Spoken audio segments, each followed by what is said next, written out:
শিলাবৃষ্টি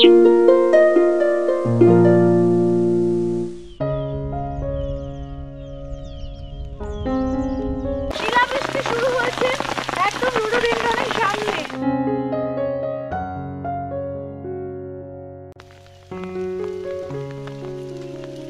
এখান থেকে চারপাশটা শুধু একবার দেখুন, মুগ্ধ হয়ে যাবেন। পুরো ট্রেকটা কমপ্লিট করছেন, আপনি বুঝতে পারবেন না এত সুন্দর। Good morning from Dhotrey. Hello and welcome back to our channel. আমি সম্পিতা আর আপনারা দেখছেন সম্পিতানু ব্লগস। আরও একটা সম্পূর্ণ নতুন ভিডিওতে আপনাদের সবাইকে জানাই অনেক অনেক স্বাগতম। আজ 14ই এপ্রিল 2025, এখন বাজে ঠিক সকাল 8:40 আর আমি দাঁড়িয়ে আছি ধোত্রে গ্রামে। আপনারা আমাদের গত পর্বের ভিডিওতে দেখেছিলেন যে কিভাবে কলকাতা থেকে আমরা চলে এসেছিলাম খুব সহজে কম খরচে ধোত্রেতে, এবং ধোত্রেতে এসে আমরা কোথায় উঠেছিলাম সেখানকার সমস্ত ডিটেলস আমি দেখিয়েছি, পুরো গ্রামটাকে ঘুরে দেখিয়েছি। আমরা ধোত্রেতে যে হোমস্টেতে রয়েছি অর্থাৎ কাঞ্চন ভিউ হোমস্টে, সেই হোমস্টের পাশ থেকেই জাস্ট শুরু হয় আমাদের টংলু ট্রেকিং। এবং আজকে আমরা যাব, আজকে সান্দাকফু পথে বা পায়ে পায়ে সান্দাকফুর দ্বিতীয় পর্ব। আর আজকে আমরা যাব এই ধোত্রে থেকে সোজা টুমলিংয়ে। ধোত্রে থেকে টুমলিংয়ের দূরত্ব প্রায় 9 কিলোমিটার। এই 9 কিলোমিটার রাস্তা আমরা ট্রেক করে জঙ্গলের মধ্যে দিয়ে রোডোডেনড্রন দেখতে দেখতে যাব, কারণ এপ্রিল মাসে আসা মানেই তো রোডোডেনড্রন বা লালিগুরাসের সমারোহ, এবং সেই কারণেই এবার আমরা এই এপ্রিল মাসটাকে বেছে নিয়েছি এই সান্দাকফু ট্রেকের জন্য। আমরা আর দেরি করব না, সকাল থেকে এই অবধি আমরা যা যা করলাম সেটা আগে চলুন দেখে নিই। ব্রেকফাস্ট সেরে কিছুটা গ্রাম দেখে সকালবেলা কাঞ্চনজঙ্ঘার একটু দর্শন পেয়ে আজকের দিনটা শুরু হয়েছে। দারুণ সুন্দর একটা সানি ওয়েদার, এখন আকাশে খুব একটা মেঘ নেই। আশা করছি এই ওয়েদারটাই মেনটেন্ড থাকবে, তাহলে কিন্তু দুর্দান্ত ট্রেক হবে। তবে ওয়েদার যাই থাকুক না কেন, আমরা কিন্তু এইবারে একটা দুর্দান্ত অভিজ্ঞতার সম্মুখীন হতে চলেছি, সেটা একেবারে হলফ করে বলতে পারি।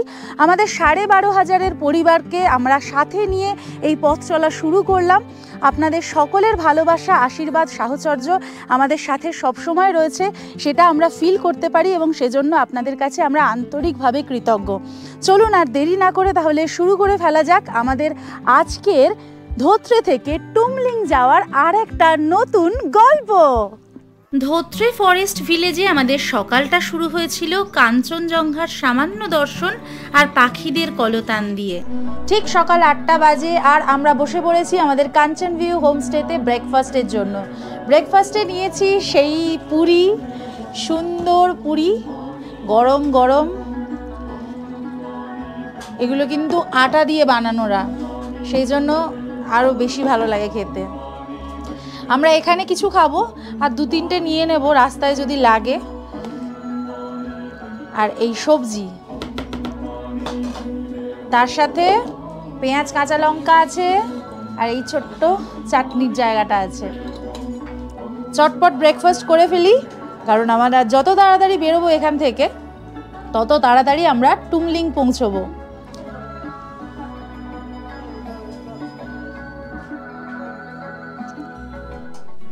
এখন দাঁড়িয়ে আছি আমাদের আগামী কয়েকদিনের টিচার কাম গাইড কুন্দন দাদার সাথে। ইনি হলেন এই ধোত্রে গ্রামের সবথেকে এক্সপিরিয়েন্সড গাইড। তো ওনার সাথে যোগাযোগ করেছিলাম আমরা, এবং উনি আমাদেরকে স্পেশালি ডেট দিয়েছেন, এবং অনেকগুলো ওনার বড় বড় টিম ছেড়ে আমাদের সাথে যাবেন বলে ওয়েট করেছেন। সেজন্য আমরা প্রচণ্ডভাবে গ্রেটফুল ওনার কাছে। আচ্ছা, আমি যেখানে দাঁড়িয়ে আছি আগে বলে দিই, এই মাকাইঘর হোমস্টে হচ্ছে ওনারই হোমস্টে। আপনারা চাইলে এই হোমস্টেতে এসেও থাকতে পারেন। এই হোমস্টের পুরো ডিটেল আমাদের আগের ভিডিওতে রয়েছে, আমি লিঙ্ক দিয়ে দিলাম, ওখান থেকে দেখে নেবেন। कुंदन भैया, आप कुछ बोलना चाहते हैं तो बोलिए। नमस्ते जी, मैं धोत्रे का मकईघर होमस्टे का ऑनर हूँ। सो मैं ये सिंगल येलो नेशनल फॉरेस्ट का भी नेचर गाइड हूँ। तो आज हम लोग दीदी भाई के साथ मैं उनके साथ जा रहा हूँ गाइड बन के। तो जितना भी गेस्ट लोग आएगा धोत्रे ज़रूर आना, क्योंकि धोत्रे से एकदम बढ़िया व्यू मिलेगा, कंचनजंगा, दार्जिलिंग सब सारा मिलेगा। और आशा करते हैं कि आपके साथ बढ़िया से ट्रेकिंग होगा। ठीक है, तो चलिए चलते हैं। ठीक है, थैंक यू। আচ্ছা, এখন ঠিক সকাল 9:15 বাজে, আমরা আমাদের ট্রেকিং শুরু করলাম। এটা হচ্ছে পিছনে আমার ধোত্রে ফরেস্ট অফিস। এবার এর ভেতরে আমাদের এন্ট্রি করতে হলো। কতজন যাচ্ছি, কোন গাইডের সাথে যাচ্ছি, কটার সময় যাচ্ছি, আমরা কোন হোমস্টেতে ছিলাম, সমস্ত ডিটেলটা লিখলাম। আর ফরেস্ট এন্ট্রির জন্য আমাদের পার হেড 20 টাকা পড়লো। এটা হচ্ছে এন্টায়ার আমাদের ট্রেকটাতেই 20 টাকাই ফরেস্ট এন্ট্রি, এটা পুরো হয়ে গেল। আর এই লাঠির জন্য 20 টাকা নিয়েছেন। চলুন এবার দুগ্গা দুগ্গা বলে বেরিয়ে পড়া যাক।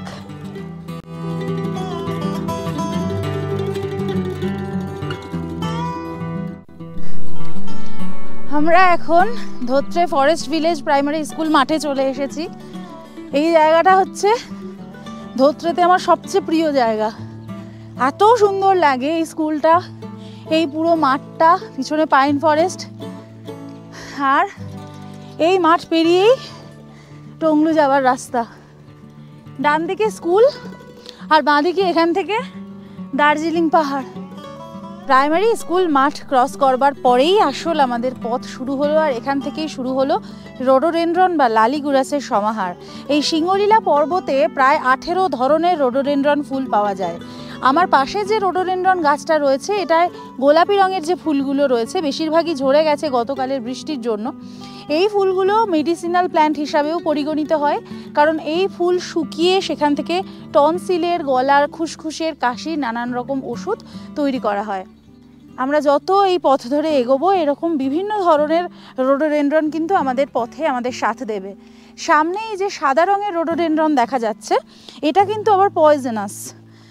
তো বিভিন্ন গাছের বিভিন্ন রকমের ভ্যারাইটি রয়েছে, তাদের ক্যারেক্টারিস্টিক্স বিভিন্ন ধরনের। এই ফুলগুলো যেমন সবে ফুটছে, সাদাগুলো।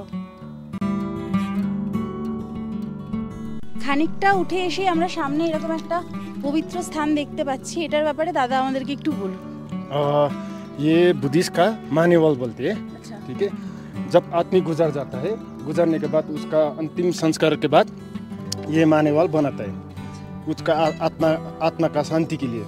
ये पत्थर के ऊपर पत्थर, ये आदमी लोग विशेष के लिए रखते हैं। और इसका अंदर एक गॉड है चेरिसी, अभी ये थोड़ा दिख नहीं रहे हैं। और बुद्धिस्ट का चेरिसी हिंदू का ब्राह्मण। ठीक है, संगे मीन्स बुद्ध, गुरु ऋमृत्य मीन्स ये हमारा शिव जी। ठीक है, जब भी चलता है मंदिर या तो स्तूपा, जो भी मोनेस्ट्री में चलता है, इसको हमेशा राइट साइड रखना पड़ता है।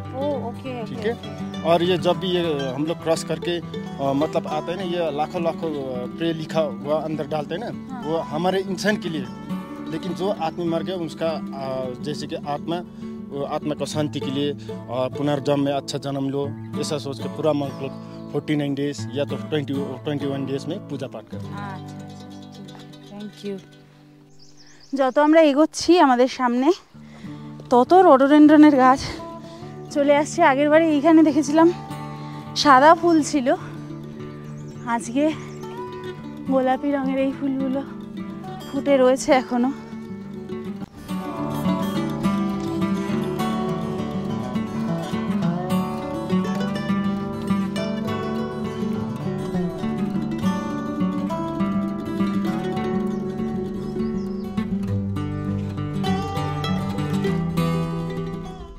আমরা প্রায় 1 কিলোমিটার মতন এসে গেছি।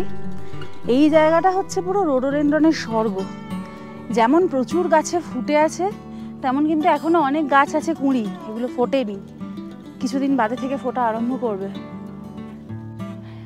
এইখানটাতে এসে একটু দাঁড়াবেন, এই জায়গাটা মনে হয় বেস্ট। সামনে দেখুন এই গাছটাতে পুরো ঠেসে হয়েছে।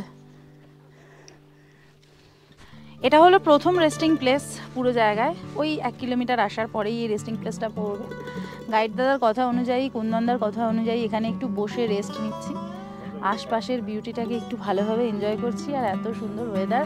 এই যে আমাদের গাইড, তার সাথে আরও 2জন গাইড রয়েছেন, ওনারা অন্যান্য ট্রিপ করাচ্ছেন।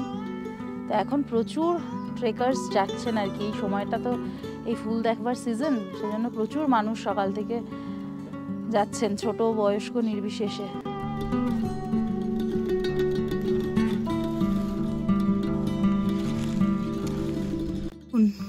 লিলি বলে এটাকে, লিলি গাছ, পুরো সাপের ফনার মতো দেখতে। দেখুন পাশাপাশি দুটো হয়ে আছে। ये मतलब सिर्फ फ्लावर होता है इसको। अच्छा, इसको कोई मतलब लास्ट में जाके इसमें ये जो स्नैक्स के जो लास्ट में इसके अंदर लाल वाला फ्लावर आ जाता है, एक फल जैसा भी आता है। ओ अच्छा अच्छा, इसका मेडिसिनल वैल्यू नहीं है? नहीं।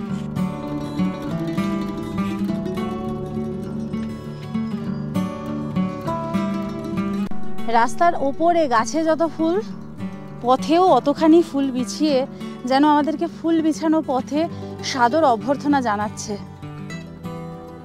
এই পথ দিয়ে চলতে চলতে ঠিক পৌঁছে যাব টংলু টপে।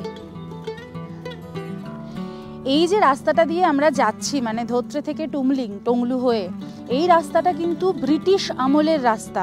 মানে যখন ভারতবর্ষে ইংরেজ শাসন চলছিল, নেপাল থেকে আগত পর্যটকরা প্রথমে ধোত্রেতে আসতেন, ধোত্রেতে হল্ট দিতেন, তারপরে বিজনবাড়িতে গিয়ে ওনাদের জিনিসপত্র বিক্রি করতেন।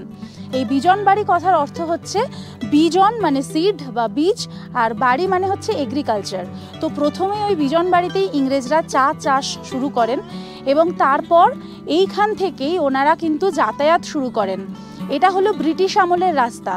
এরপর সুভাষ ঘিসিংয়ের আমলে মানেভঞ্জনের একজন কাউন্সিলর ওখান থেকে যাওয়ার রাস্তাটা তৈরি করেন এবং তারপরে এই রাস্তাটা প্রায় বন্ধই হয়ে যায়, মানে ম্যাপ থেকে এই রাস্তাটাকে হটিয়ে ওই রাস্তাটাকে ঢুকিয়ে দেওয়া হয়। কিন্তু তারপরে 2000 সাল থেকে আবার এই পথেই নতুন করে ট্রেক শুরু হয় এবং এখনো পর্যন্ত বড় বড় যত হিমালয়ান ট্রেকার্স অ্যাসোসিয়েশন রয়েছেন তারা কিন্তু এই পথ দিয়েই ট্রেক করান। এবং এই যে রাস্তা দিয়ে আমরা এখন যাচ্ছি, এটাই কিন্তু আসল ট্রেকিংয়ে যাবার রাস্তা, সেই ব্রিটিশ সাল থেকেই হয়ে রয়েছে।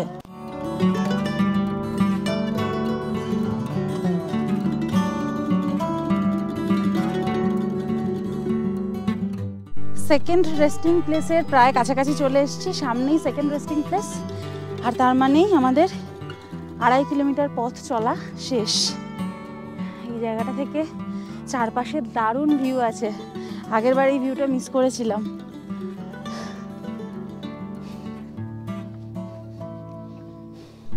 এই সেকেন্ড রেস্টিং প্লেসে ব্যাগটা রেখে আশপাশটা একটু দারুণভাবে এনজয় করবার সময় এই জায়গা থেকে সিজনাল ভিউটা কিন্তু একেবারেই চেঞ্জ হয়ে যায়। সেটা আমাদের আগের ভিডিওটা দেখলেই বুঝতে পারবেন, যেটা বলছিলাম আগেরবারে পুরো কুয়াশা মেঘ ভেসে আসছিল, আর এইবারে দেখুন কি সুন্দর চারপাশটা দেখা যাচ্ছে। এখান থেকে চারপাশের ভিউটা অপূর্ব সুন্দর।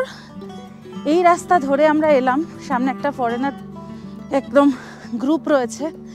এই সান্দাকফু ট্রেক কিন্তু শুধুমাত্র বাঙালি বা ভারতবাসীদের জন্য নয়, সারা পৃথিবী বিখ্যাত এই ট্রেকটা। দেখুন ওনারা এখানে বসে কি সুন্দর রেস্ট নিচ্ছেন। আচ্ছা দেখুন, বারবার যেটা আমি বলি যে এই পাহাড় নোংরা করবেন না, এটা পরিষ্কার রাখা আমাদের দায়িত্ব। এই রাস্তা দিয়ে যাওয়া অনেক পর্যটকই এখানে অনেক ময়লা ফেলে দিয়ে গেছেন এবং এই গাইড ভাইরা এখান থেকে দেখুন ময়লাগুলোকে নিজেরা কুড়িয়ে কুড়িয়ে কালেক্ট করে ওনারা কিন্তু জ্বালিয়ে দিচ্ছেন। তাই প্লিজ আপনাদের কাছে আরও একবার অনুরোধ যে এই পথ দিয়ে গেলে রাস্তাঘাটে একেবারেই প্লাস্টিক বা এই ধরনের আবর্জনা ফেলবেন না। ডাস্টবিন দেওয়া রয়েছে, সেখানে ফেলবেন বা নিজেদের রুকস্যাকের সাইডে রাখবেন।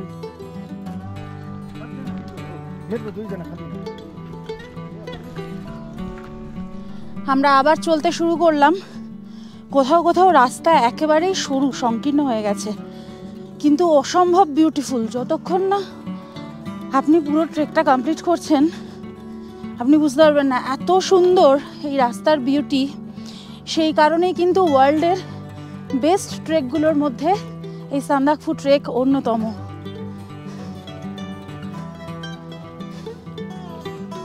আমাদের গতবারের ভিডিওটাই দেখবেন, ঠিক এই জায়গাতেই দাঁড়িয়ে আমি কিন্তু অনেক কিছু বলেছিলাম।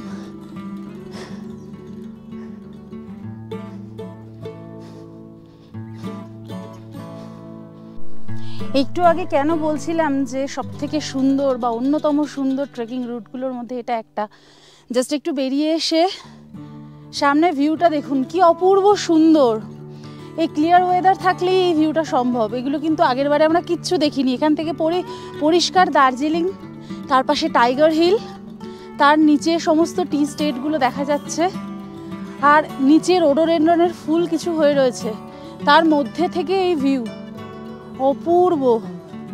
সামনে আর একটা রেস্টিং প্লেস রয়েছে, তৃতীয় রেস্টিং প্লেসের কাছাকাছি চলে এসেছি আমরা। এই যে এটা হলো third resting place. Actually second আর থার্ডের মধ্যে দূরত্বটা খুব কম, ওই 700 মিটার মতন হবে, সেজন্য এখানে আমরা আর দাঁড়াচ্ছি না। আর এই রেস্টিং প্লেসটার পরে একটু ডাউনওয়ার্ডস রাস্তাটা, এতক্ষণ কিন্তু আপওয়ার্ডস ছিল, এখানে একটু ডাউনওয়ার্ডস রয়েছে, সেজন্য আর এখানে রেস্ট নেওয়ার দরকার নেই। এই গাছটা দেখুন, এই গাছের পাতা, এই হলো পুরো গাছটা। এই গাছটার নাম হচ্ছে হেমলক। অনেকটা চড়াই উতরাই আসার পরে এই জায়গায় রাস্তা বেশ কিছুটা সমতল। এখানে খুব তাড়াতাড়ি নেমে যাওয়া যাচ্ছে, কারণ এতটা চড়াই উতরাই করার পরে ব্যাগ নিয়ে এখন মনে হচ্ছে যে ব্যাগটা আরও ভারী হলে কিছু যেত আসতো না, তবে একেবারেই সেটা করা উচিত নয়। ব্যাগ যথাসম্ভব হালকা রাখাই উচিত এতটা ট্রেকের জন্য। যতটুকু দরকার তার থেকে বেশি একেবারেই জিনিস নেওয়ার প্রয়োজন নেই। একটু এগোতেই টংলুর প্রথম দর্শন দূর থেকে। পাহাড়ের মাথায় টংলুর টপ, আর তার গায়ে পুরো যেন সিঁদুরের ছিটে রয়েছে। এত সুন্দর রোডোডেনড্রনের গাছগুলো এই ক্যামেরায় হয়তো ধরা পড়বে না, কিন্তু অপূর্ব লাগছে, অপূর্ব। এখনও আমাদের প্রায় 2 কিলোমিটার মতন যেতে হবে, আর লাস্ট চড়াইটা কিন্তু বেশ খাড়া। তবে এখানে অসংখ্য হিমালয়ান বার্ডস রয়েছে। এইখানে যেহেতু ফুলের পরিমাণটা বেশি, পাখির পরিমাণও বেশি, এবং এই পথে বা এই জঙ্গলে কিন্তু রেড পান্ডা, ভাল্লুক, চিতা, প্যান্থার সব রকমই রয়েছে। তবে ভয় পাওয়ার কিছু নেই, ট্রেকিংটা সম্পূর্ণ নিরাপদ। ওরা দিনে বেরোয় না, আমাদেরকে ট্রেক করতে দেয়, রাত্রে ওরা বেরোতে পারে। এমনিতে চিন্তার বা ভয়ের কোনো ব্যাপার নেই। তবে এই পার্টিকুলার জায়গাতে এসে এত ভালো লাগবে, এতটা চড়াই উতরাই পেরিয়ে আসার পর এরকম একটু ফ্ল্যাট ল্যান্ড পেলে মনে হয় যেন আর কোনো কষ্টই নেই, একদম আমাদের সমতলের মতোই খুব দ্রুত হেঁটে আমরা চলে যেতে পারবো। আর আমরা সেটা করছিলামও, তার কারণ আকাশে মেঘের ঘনঘটা আর তার সাথে বজ্রপাত আমাদের বৃষ্টির আশঙ্কাকে আরও ত্বরান্বিত করছিল। আর সেই জন্যই আমরা চাইছিলাম খুব দ্রুত এই জায়গাটাকে কভার করতে, যাতে বৃষ্টি নামার আগেই আমরা আমাদের লক্ষ্যে পৌঁছে যেতে পারি। গাইড নেবার এই হচ্ছে সুবিধা। আমরা ওই বোল্ডার বিছানো রাস্তা থেকে একটু অফরোডিং করলাম, তারা আমাদেরকে বললেন এই রাস্তাটা দিয়ে যেতে। এটা কিন্তু নতুন, আমরা এক্সপ্লোর করছি। আর তাছাড়া এই ট্রেকে তো গাইড মাস্ট, মানে যদি শুধু টুমলিং অব্দি যান সেক্ষেত্রে গাইড ছাড়া যেতে পারেন, কিন্তু না হলে এখান থেকে আপনাকে গাইড নিয়ে নিতে হবে। আর গাইড চার্জ পার ডে 1200 টাকা করে।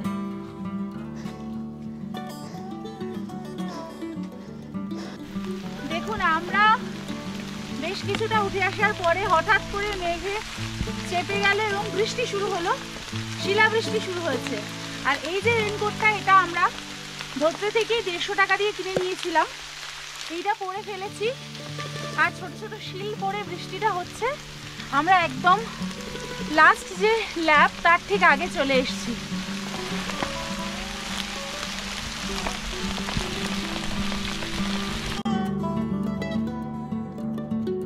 এটা একটা অনবদ্য অভিজ্ঞতা। প্রথমে আমরা একটু ভয় পাচ্ছিলাম যে বৃষ্টি আসলে কি হবে, তবে দেখলাম যে এই রেনকোট পরা থাকলে আর ওয়াটারপ্রুফ জুতো যদি পায়ে থাকে, তাহলে এর চেয়ে জোরে বৃষ্টি আসলেও সেরকম কোনো অসুবিধা নেই, বরং বৃষ্টিতে ভিজতে ভিজতে বেশ আনন্দ করেই এগিয়ে যাওয়া যায়। আর আমাদের তো উপরি পাওনা হচ্ছিল এই শিলাবৃষ্টি। চলে এসেছি আমরা সেই ফাইনাল এবং 4 নম্বর রেস্টিং প্লেস আর সমতল জায়গাটাতে। এখানে 108টি বুদ্ধ পতাকা লাগানো রয়েছে, আর সামনে টংলু পাহাড়, পাহাড়ের গায়ে পুরো আলপনার মতো লাল রং ছিটিয়ে রয়েছে। রোডোডেনড্রন ফুলে ভরা পাহাড় আমাদের চোখের সামনে। এইটুকু আমাদের উঠতে হবে, আর এইখানে একটুখানি রেস্ট নিয়ে তারপরে আমরা বাকি পথ চলা শুরু করব। এইখান থেকে টংলু টপ পর্যন্ত রাস্তাই কিন্তু সব থেকে বেশি চড়াই, আর এই রাস্তাই হলো সবচেয়ে বেশি সুন্দর। পথের যে রূপ আমি দেখেছি জীবনে কখনো ভুলবো না। চলুন আপনারাও আমাদের সাথে সেই রূপ দেখে নিন।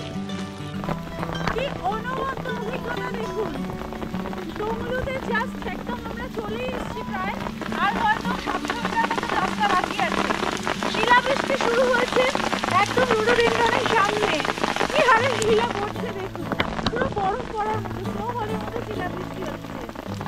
Wow, life time experience, just amazing, life time experience, দারুণ।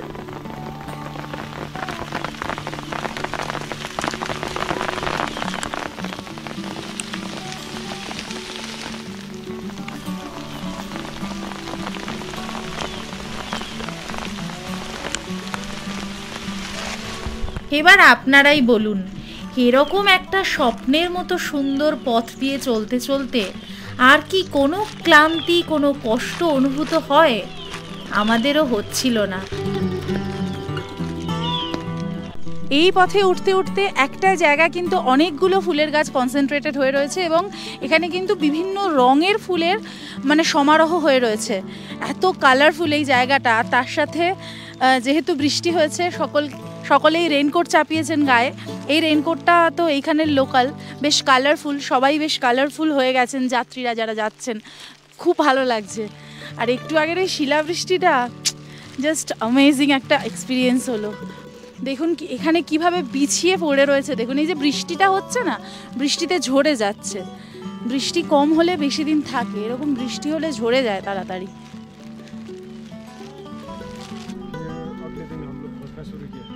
जाके नीचे ये यहाँ से नीचे एक मोटरेबल रोड है, उसके ऊपर में मिला। जरा हालत खराब था, फिर वहाँ से उठा के हम लोग नीचे गाड़ी बुला के उनको लेके गए।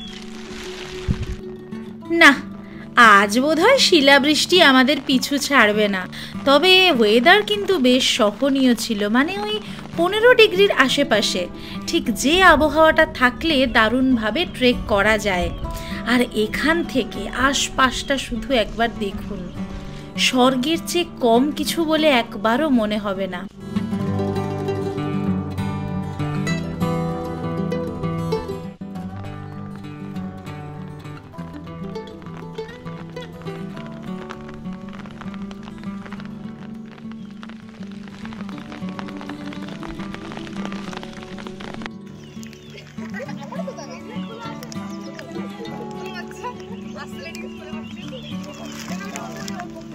এই জায়গায় এসে আমরা সত্যি স্তম্ভিত হয়ে গিয়েছিলাম। প্রকৃতির এই অসামান্য মোহময়ী রূপ দেখতে দেখতে আমরা নিজেদেরকেও খানিকটা রিচার্জ করে নিচ্ছিলাম চকলেট আর জল খেয়ে। আপনারাও যখন এই পথে আসবেন, নিজেদের সাথে ড্রাই ফ্রুটস, জলের বোতল এবং চকলেট রাখতে ভুলবেন না।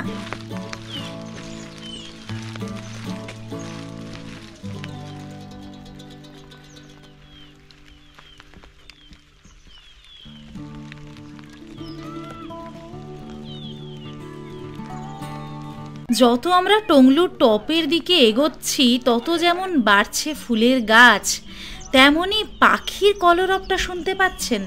ওই যে দূরে টংলু টপের রাস্তা দেখা যাচ্ছে, আর তার চারপাশে এরকম প্রকৃতি। আচ্ছা, और इसका स्मेल एकदम मिंट जैसा होता है। मिंट जैसा? अच्छा, ये सूखने से क्या कुछ मेडिसिनल वैल्यू है इसका? Medicine value. अच्छा अच्छा, ये देखिए ना, ऐसा करके मैं कुछ सुनिए। हाँ हाँ, पूरा पुदीना के पत्ते के जैसा। और ये कांटा गाछ? एक्चुअली ये मेडिसिन प्लांट में आता है। अच्छा, इसको चुत्रो बोलते हैं। चुत्रो? इसका रूट यूज करते हैं।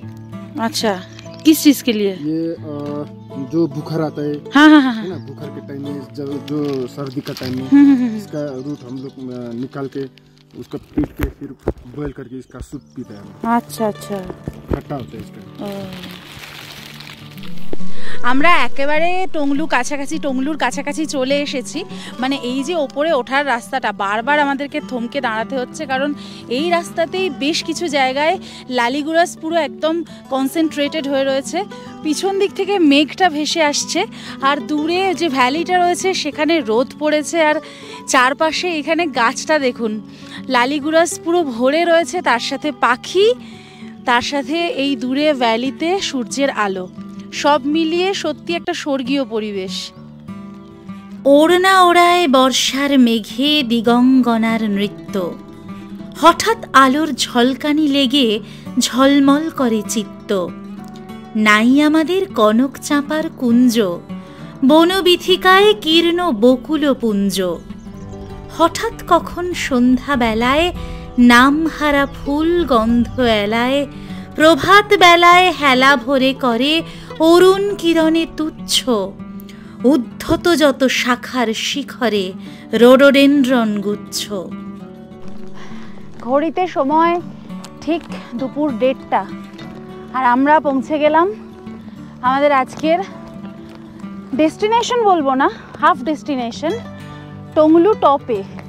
এই টংলু টপে আসাটাই একটু কষ্টকর, কারণ এরপরে তো ডাউন, এখান থেকে টুমলিং আরও 2 কিলোমিটার রাস্তা, সেটা ডাউন হবে। এই টংলু টপ হচ্ছে এই এলাকার সর্বোচ্চ জায়গা এবং এর উচ্চতা প্রায় 10,000 ফুট। এই যে রাস্তায় আমরা চলে এসেছি, এখান থেকে কিন্তু মানেভঞ্জন থেকে আসা যে গাড়িগুলো, এই ল্যান্ড রোভারগুলো এই রাস্তা দিয়েই যায়। অ্যাকচুয়ালি মানেভঞ্জন থেকে যদি টংলু বা টুমলিং ট্রেক আপনারা করেন, সেক্ষেত্রে কিন্তু আপনাদের প্রায় 11 থেকে 13 কিলোমিটার রাস্তা অতিক্রম করতে হবে। এইখানে দেখুন অ্যারো চিহ্ন দিয়ে দেওয়া রয়েছে। আর মানেভঞ্জন থেকে রাস্তাটা কিন্তু অনেক বেশি স্টিফ, সেই ক্ষেত্রে ধোত্রে থেকে রাস্তাটাও অনেক কম আর অনেক মডারেট ট্রেকটা, আর সিনিক বা বিউটিফুল তো বটেই।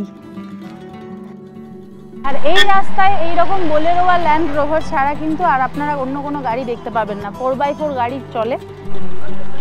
এক মায়াবী স্বপ্নের পথ ধরে আমরা অবশেষে টংলু টপে এসে পৌঁছেছি।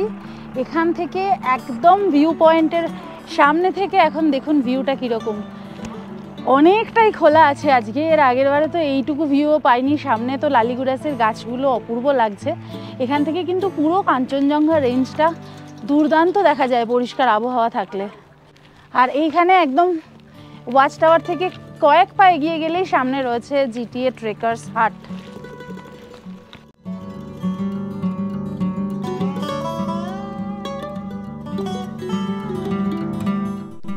দাঁড়িয়ে আছি 3070 মিটার উচ্চতায় অবস্থিত টংলু টপের জিটিএ ট্রেকার্স হাটের সামনে। অপূর্ব সুন্দর এই জায়গাটি। যখন আমরা নিচে দিয়ে আসছিলাম, পুরো মেঘ যদিও ভেসে ভেসে আসছিল, ঠিক এখানে আসার পরে এখন দেখতে পাচ্ছেন যে মেঘ লুকিয়ে রোদ চলে এসেছে। আর রোদ ঝলমলে এই রকম টংলুকে আমি কিন্তু প্রথমবার চাক্ষুষ করছি। আর এই জিটিএ ট্রেকার্স হাট আমার চোখের সামনে, এইখানে অনেকেই থাকতে পারেন, আপনারা চাইলে এখানে থাকতে পারেন। টংলুতে থাকার এই দুটি অপশান আছে, এই ট্রেকার্স হাট আর এই সাইডে আছে রাজু হোমস্টে। আর ঠিক এই ট্রেকার্স হাটের সামনে এই যে ছোট্ট জলাশয়টা, এটাও অত্যন্ত পবিত্র বলে এখানে স্থানীয় মানুষেরা মনে করেন। এই জলাশয়ের জল কিন্তু কখনোই শুকনো হয় না। আর এই জলাশয়ের উপর দিকে যদি দেখেন, ওখানে বেশ কিছু রোডোডেনড্রনের গাছ আর বুদ্ধিস্ট পতাকা লাগানো রয়েছে। ওই জায়গা থেকেও দারুণ ভিউ হবে চারপাশে। আর মেইন রাস্তা ছেড়ে আমরা কিন্তু এখন এই ট্রেকার্স হাটের পাশ থেকে শর্টকাট রুট ধরে টুমলিংয়ের দিকে এগোবো। গতবারে আমরা টংলুতে রাজু হোমস্টের ডিটেল দিয়ে দিয়েছিলাম, ওখানে বসে কফি খেয়েছিলাম আর আমাদের হোমস্টে থেকে আনা পুরি খেয়েছিলাম, আপনাদের মনে থাকবে। এবারে জিটিএ ট্রেকার্স হাটে বসে চা খাবো, চায়ের অর্ডার দিয়েছি, তারপরে টুমলিংয়ের দিকে এগোবো। এই এটা হলো restaurant area plus dining area, আর এই হলো বাইরের চত্বরটা জিটিএ ট্রেকার্স হাটে। चाहे जलूं चाहे ओए इसको पता नहीं उसको सिम्बा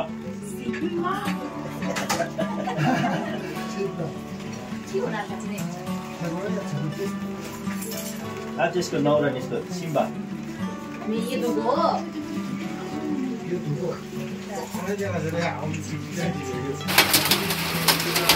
আবার দেখুন এবার শিল বড় বড় পড়ছে।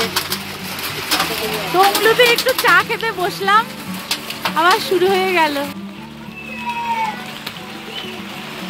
কি অবস্থা হলো, এক্ষুনি ছিল পরিষ্কার। শিলাবৃষ্টি মাথায় নিয়েই আমরা বেরিয়ে পড়লাম, তার কারণ এই শিলাবৃষ্টিটা আমার দারুণ লাগছিল।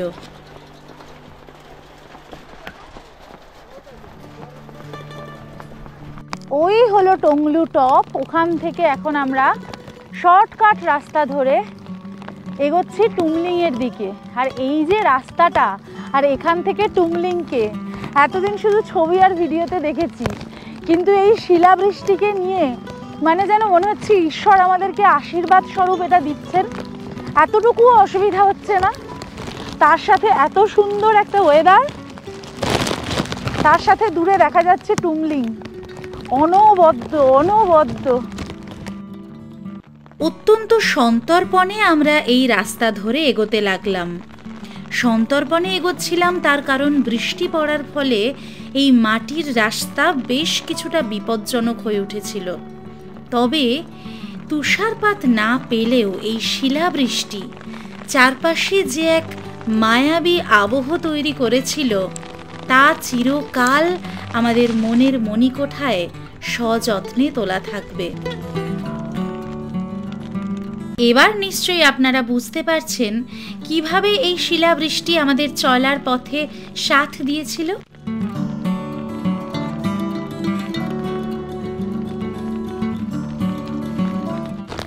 একটা দুর্দান্ত ভ্যালির ওপর দিয়ে হেঁটে এসে আমরা আবার পৌঁছে গেলাম মেইন রোডে। শিলাবৃষ্টিকে মাথায় নিয়ে, মানে ঈশ্বরের পুষ্পবৃষ্টির মতো, তুষারপাতের মতো এই শিলাবৃষ্টি আমাদের সাথ দিল। আর ওই দিকে দেখুন, কাঞ্চনজঙ্ঘা খুলে গেছে। ওয়াও,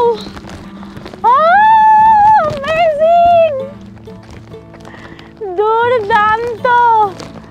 ওফ ওফ, কি ভিউ!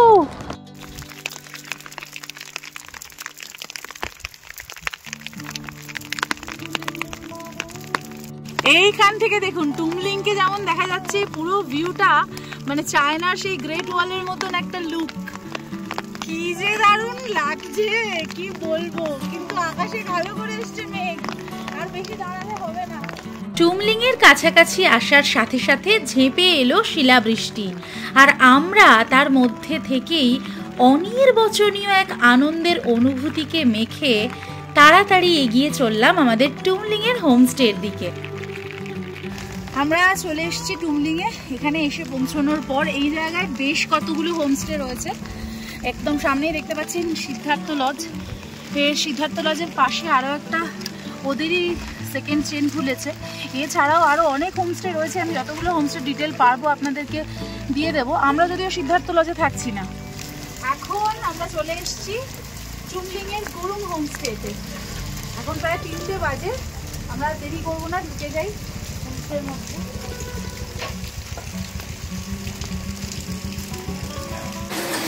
3:10 আমরা এখন খেতে বসে গেছি গুরুং হোমস্টে ডাইনিং এরিয়াতে। এখন কিন্তু আমরা ঘর দেখিনি, হ্যাঁ, যেহেতু বেলা হয়ে গেছে তো কুন্দনদা বললেন যে আগে খেয়ে নাও, তারপরে গিয়ে ঘর দেখব। কী কী দিয়েছে, সুন্দর ভাত, তার সাথে এইরকম আলু ভাজা, সবজি, পাঁপড়, ডাল, ডিমের তরকারি, স্যালাড, শসা, পেঁয়াজ, লঙ্কা। এবার বলি, এখানে কিন্তু অনেক হোটেল আছে, লজ আছে, এটা কিন্তু হোমস্টে। আপনারা চেষ্টা করবেন হোমস্টেতে থাকার, কারণ হোমস্টেতে থাকলেই একমাত্র ফ্রেশ খাবারটা পাবেন। নাহলে কিন্তু 2-1 দিনের বাসি খাবার দিয়ে দিলে কিচ্ছু বুঝতে পারবেন না, পেটের গন্ডগোল হতে পারে। সেই জন্য হোমস্টের খাবারটাই খাওয়া ভালো। তাড়াতাড়ি লাঞ্চ সেরে নিই, তারপরে রুম দেখবো আর টুমলিংয়ে বিকেলবেলা ঘুরতে বেরোবো।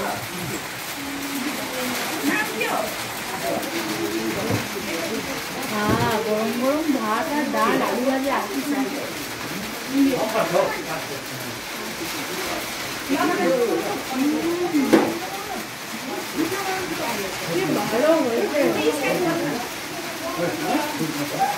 এখন চলে এসেছি টুমলিংয়ে আমাদের হোমস্টের রুমে। গুরুং হোমস্টেতে এই হলো আমার রুম। এই রুমটাতে 4 জন থাকতে পারবে। অ্যাকচুয়ালি ডবল বেডের একটা রুম।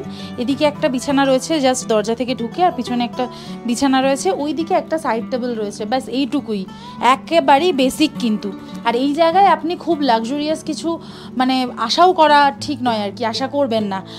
তবে একটা জিনিস কি, এই রুমটা কাঠের, বেশ কোজি, খুব একটা বেশি স্পেসিয়াস নয়। বাথরুমে কিন্তু গিজার নেই, এইটা একটা প্রবলেম, কিন্তু এনাদেরকে বললে গরম জল এনারা করে দেবেন।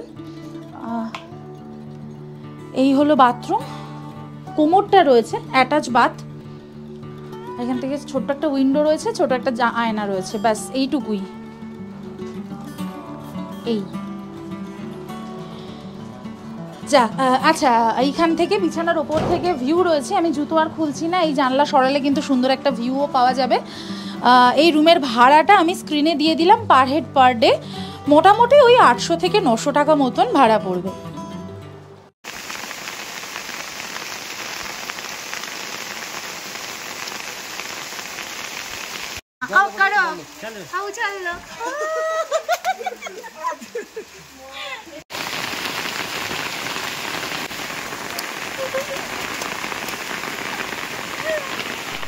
এখন আমি টুমলিংয়ের এমন একটা জায়গায় দাঁড়িয়ে আছি যে আমার বাঁ পাটা রয়েছে নেপালে আর ডান পা রয়েছে ভারতে, মানে একেবারে ভারত আর নেপালের কি বলবো সঙ্গমস্থল বলা যেতে পারে এই জায়গাটা। এবার ভারত সাইডে কিন্তু টুমলিংয়ে কোনো হোমস্টে নেই, পুরো হোমস্টের পার্টটা সবটাই নেপাল সাইডে, একদম এখান থেকেই আমরা এসেছি। আর এটা আপনারা বুঝবেন, এই যে থামটা করে দেওয়া রয়েছে একটা বাঁধানো, এটাই হচ্ছে ভারত নেপাল বর্ডারের সিগনেচার। এই যে পিলারটা, এই পিলারটাই হচ্ছে ভারত নেপাল বর্ডারের সিগনেচার। এখন আবার আকাশ পুরো পরিষ্কার হয়ে গিয়ে রোদ বেরিয়েছে, আর এই সূর্যের আলোয় পুরো টুমলিং পাহাড় যেন হাসছে। এখান থেকে পুরো নেপালটা দারুণভাবে দেখা যাচ্ছে, এদিকটা পুরোটাই নেপাল এরিয়া। অনেকে কিন্তু নেপালের দিক থেকেও ট্রেক করে আসেন, নেপালের রাস্তাটাও ভীষণ সিনিক শুনেছি, পরবর্তীতে নিশ্চয়ই করব। আর এইখানে খুব সুন্দর একটা মানে রয়েছে, বুদ্ধিস্ট সমাধি, ওই দিকেই আমরা এখন যাচ্ছি। এখন আমরা দাঁড়িয়ে আছি একদম এই টুমলিংয়ের টপমোস্ট পয়েন্ট, যেটা সেই জায়গায়, মানে যে বুদ্ধিস্ট সমাধিটা দেখাচ্ছিলাম, এখান থেকে চারপাশে একটা দারুণ 360 ডিগ্রি ভিউ আছে। এবং সবচেয়ে বড় কথা, এখন আমরা সেই ভিউটা দেখতে পাচ্ছি, মানে পুরো ভিজিবল আর কি, একদম দূর পর্যন্ত ভিজিবল, মানে শুধুমাত্র কাঞ্চনজঙ্ঘা ছাড়া সবটাই দেখা যাচ্ছে। যদিও কিছুক্ষণ আগে আমরা কাঞ্চনজঙ্ঘাও দেখে ফেলেছি, বাট এখান থেকে চারপাশটা শুধু একবার দেখুন, মুগ্ধ হয়ে যাবেন। হালকা এদিকে একটা কাঞ্চনজঙ্ঘা মতন লাগছে, কিন্তু মেঘের আড়ালে এতটাই অল্প, সেটা খালি চোখেই একমাত্র দেখা সম্ভব। এই যে এই সাইডটায় পুরোটা কাঞ্চনজঙ্ঘা আসে, কিন্তু পুরো ভ্যালি ভিউটা দারুণ লাগছে। হ্যাঁ, ওই যে দূরে কাঞ্চনজঙ্ঘা একটু দেখা যাচ্ছে, একটু খুলেছে, কিন্তু এতটা যে ভিউ, চারপাশের ভিউটা যে এত ক্লিয়ার পাচ্ছি, এটাও কিন্তু মানে লাক, বিশেষ করে এইরকম সময়ে এসে। কোনো দিকে এতটুকুনিও আটকানো নেই, সব দিকটা পরিষ্কার। আর এই হলো সমাধিটা, কি পবিত্র। বৃষ্টি থামার পর আকাশ পরিষ্কার হতেই সমস্ত পর্যটকরা বেরিয়ে এসেছিলেন ঘরের বাইরে। আর বাইরে এসে দিনের অন্তিম লগ্নের এই অপার সৌন্দর্যকে নিংড়ে নিয়ে নিজেদের ভ্রমণের অভিজ্ঞতাকে আরও খানিকটা সমৃদ্ধ করছিলেন।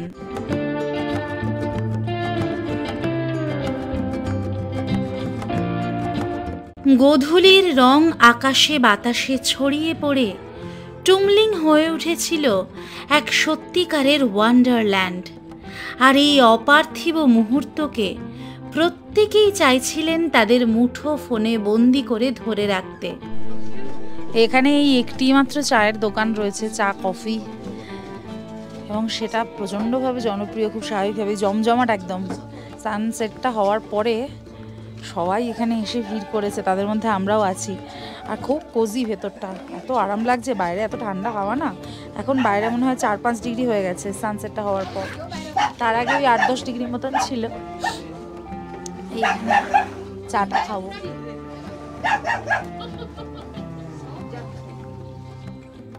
জাস্ট সানসেটটা হলো, আর এদিকে কাঞ্চনজঙ্ঘার উপর থেকে মেঘ সরে গিয়ে পুরো স্লিপিং বুদ্ধা এখন আমাদের সামনে, অনবদ্য চা খেয়ে বেরিয়েই এই দেখছি। ঘড়িতে এখন ঠিক রাত 9:15।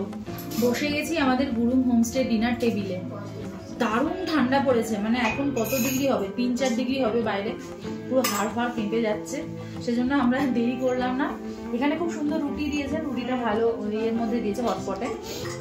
আচ্ছা, আমি শুধু মাংস দিয়ে রুটি খাবো বলেছিলাম, তাস ছাড়াও ওনারা এরকম আলু ভাজা দিয়েছেন, আবার স্কোয়াশের একটা তরকারি দিয়েছেন। এগুলো দিয়েছেন যখন একবার করে একটু টেস্ট করি, একটু কষ্ট করে দিয়েছেনই যখন। কিন্তু আমার তো মাংস ছাড়া আর কিছু চাই না।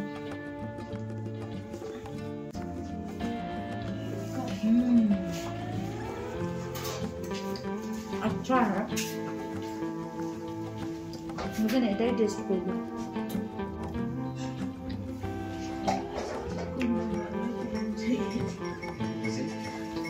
সুপার, দারুণ হয়েছে। মাংসটা আমাদের সামনেই রান্না করেছেন, একদম পিওর ভাবে, কোনো এক্সট্রা তেল মশলা দেওয়া না। খুব সুন্দর হয়েছে মাংসটা। গরম গরম রুটি আর মাংস খেয়ে নিই, আর ততক্ষণ আপনারাও ঘুমিয়ে পড়ুন, আমরাও ঘুমিয়ে পড়ি খাওয়া দাওয়া করে। Till then, good night.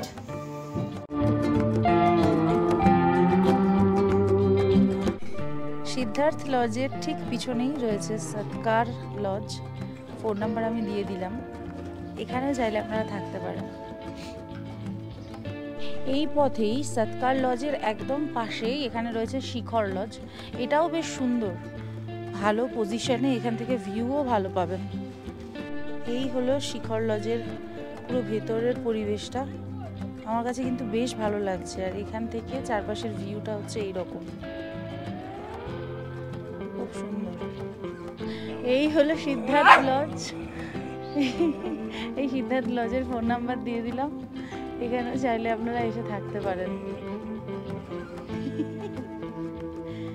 এই লজগুলি ছাড়াও এখানে রয়েছে আরও 2টি হোমস্টে, একেবারেই বেসিক ফেসিলিটি যুক্ত, তবে বেশ ভালো লোকেশানে এই হোমস্টেগুলি রয়েছে। আপনারা ভিডিওটি পজ করে নাম্বারগুলি সংগ্রহ করে নেবেন। পরের দিন টুমলিং থেকে কালীপোখরি যাবার উদ্দেশ্যে আমরা পাড়ি দিয়েছিলাম 14 কিলোমিটার পথ, যে পথের সৌন্দর্যের বিস্ময়ের ঘোর আমাদের এখনো কাটেনি। আসছি সেই রূপকথার গল্প নিয়ে আমাদের আগামী পর্বে। আমাদের আজকের ভিডিওটা যদি ভালো লেগে থাকে তাহলে প্লিজ ভিডিওটাতে একটা লাইক করে দেবেন, কমেন্টের মাধ্যমে আপনাদের মূল্যবান মতামত আমাদেরকে জানাবেন, শেয়ার করে নেবেন সকলের সাথে। আর অবশ্যই অবশ্যই অবশ্যই সাবস্ক্রাইব করতে ভুলবেন না সম্পিতানু ব্লগস অন ইউটিউব। প্রতি শনিবার ঠিক বিকেল 4:30 নতুন একটি করে ভিডিও নিয়ে আমরা থাকি আপনাদের সন্ধানে। তাই আমাদের সাথে থাকুন, আমাদের পাশে থাকুন। দেখা হচ্ছে সান্দাকফু সিরিজের পরবর্তী পর্বে। Till then, take care and bye by.